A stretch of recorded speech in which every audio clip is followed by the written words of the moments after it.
You're listening to Civic Media. You can tune into any of our live shows on any radio station across the state with the Civic Media app. Find us in your phone's app store and listen anytime, anywhere. This is your WBZH Daily News Roundup for the Buzz of the North, 9:10 a.m. in Hayward.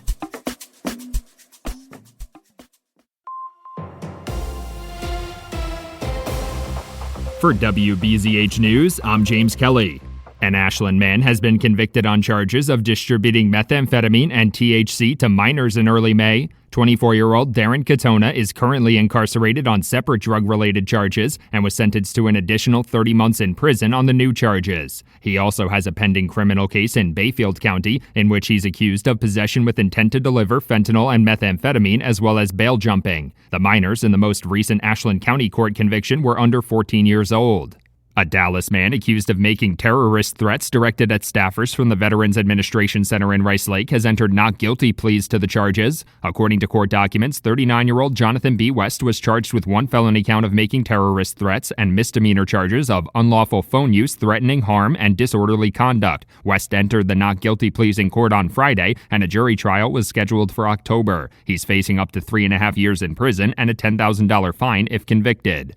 Health officials say 2 new cases of measles have been confirmed near the Minnesota and Wisconsin border. According to the Minnesota Department of Health, the cases are unrelated to each other but raise concerns about potential exposure in the area. One case originated in Washington County near the state border, and health officials say that individual was likely exposed on a domestic flight. The other case involved a child at the Mall of America, and health officials are warning anyone who is at the mall on May 24th to look out for possible symptoms.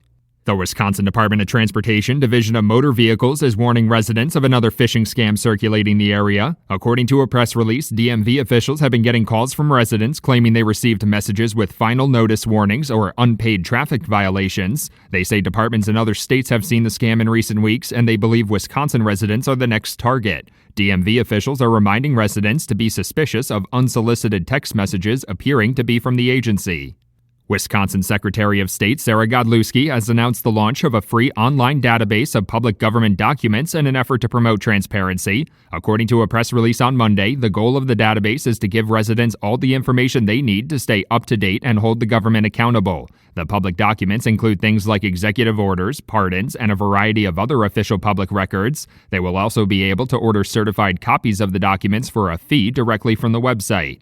Wisconsin Department of Natural Resources officials are sharing safety tips for residents as Canadian wildfires cause air quality issues across the state. Residents are reminded to stay inside as often as they can to limit their exposure, especially if they fall into a sensitive group like children, the elderly, or people with respiratory issues. If you do need to go outside, you should keep an eye on any shortness of breath or coughing. Residents who have respiratory issues like asthma could also consider using their inhaler before heading out.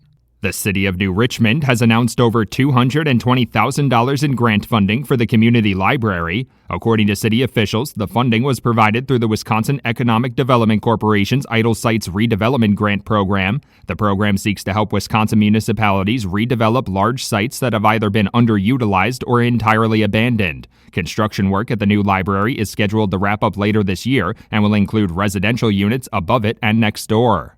North Lakes Community Clinic has announced the official opening of its new healthcare hub in Rice Lake. Organization officials say the new facility on West Avenue will offer a wide range of services, including dental care, behavioral health, pediatric speech therapy, and physical therapy. Those services had previously been offered at different locations in the area, but the new centralized facility will make the organization more efficient and improve access for patients. The now fully integrated facility officially opened its doors on Monday. Republican state lawmakers are proposing an expansion of early voting in the state. The proposal would require every municipality to offer at least 20 hours of in-person absentee voting for residents. The state would also reimburse those municipalities for the additional cost. Critics of the proposal say that while increased access would benefit voters, adding the same regulations for rural communities and urban communities would not be the most efficient way to do so, as rural communities don't have enough residents to fill the 20-hour requirement. The Wisconsin Department of Natural Resources is encouraging residents to take precautions to prevent the spread of invasive species during Invasive Species Action Month. State law prohibits the transportation or introduction of certain invasive species without a permit in an effort to protect native species from harmful effects, including depopulation. Residents who identify invasive plants or insects should report them to DNR officials. A number of other helpful tips to combat the spread of invasive species can be found on the DNR's website. For WBZH News, I'm James Kelly. The Brewers lose to the Reds. Hi, I'm Mike Clemens with sports. Last night, top of the ninth, the Brewers down 4-2. It looked like Milwaukee's Jake Bauers had just hit a 2-run homer to center field to tie up the game on the Reds FanDuel network. Center field, Friedel at the wall. He made the catch, and the Reds win. Jake Bauers asked if he thought he'd hit that ball hard enough to get it out of the park. I got it a touch off the end. I knew it was going to be close, and then once I saw it coming down, I knew that was probably a wrap. So the Brewers' 8-game winning streak comes to an end. They finished the series today. NFL at the OTAs, the Packers drafted running back Marshawn Lloyd in the 3rd round last year, but he's been limited again, this time with a hamstring injury. We have a feel for what he is certainly capable. I mean, we've seen enough. He's an explosive player, but he's got to prove it over the course of time. That's Packers head coach Matt LaFleur with Sports on Mike Clemens. On your entertainment beat, I'm Pete Schwaba. If you're boarding a flight anytime soon, make sure you are not in possession of fancy sunflower seeds. Grey's Anatomy star Ellen Pompeo was stopped by the TSA, who found sunflower seeds in her carry-on. They actually set off the alarm. Pompeo said they brought in the bomb squad to get to the bottom of the sunflower seed melee. The New York Post reports that the old school actress said they were designer and organic sunflower seeds. I am fully aware that nothing about that story makes sense. Jason Sudeikis has recently spoken up about the death of his uncle, George Wendt. Wendt, who played Norm on Cheers for 11 years, died in his sleep on May 20th at the age of 67. Sudeikis said the advice his uncle gave him was to get on a great show and ride it out and see what happens. Sudeikis took his advice and ended up having an 8-year run on Saturday Night Live and, of course, the wildly popular Ted Lasso. Jason Sudeikis described Wendt as fun and as kind in real life as any character he played on TV. The King of the Hill actor who provided the voice for character John Redcorn has been killed in a shooting. TMZ reports that Jonathan Joss was found at the side of a road, shot several times. First responders tried life-saving measures, but pronounced him dead at the scene. Sources say Joss was shot by a neighbor after a disagreement. Police did track down the shooter within a few minutes. Joss played Redcorn from season 2 to season 13 of the hit animated show. Jonathan Joss was 59 years old. The Penguin's secret crush is no longer a secret. Danny DeVito had a good old-fashioned showbiz crush on Catwoman. The Twins star said when he was in Batman Returns, he had the hots for co-star Michelle Pfeiffer. DeVito sat down with Colin Farrell, also known for his role as the Penguin, on Variety's Actors on Actors podcast, where the two traded Batman stories. DeVito said Pfeiffer was his secret crush. DeVito says he lusted after her and loved her.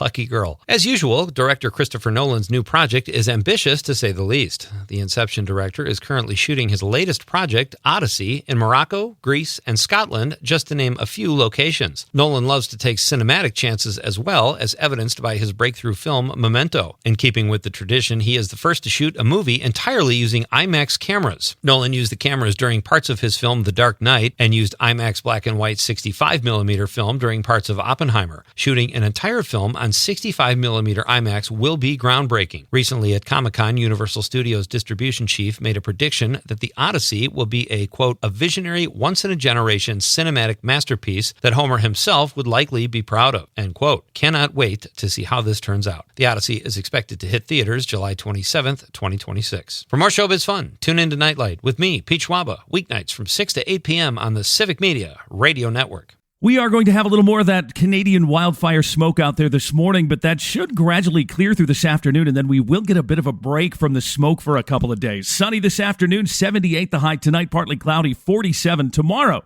Sunshine with a high of 77. I'm meteorologist Sean Cable. Currently, it's 51.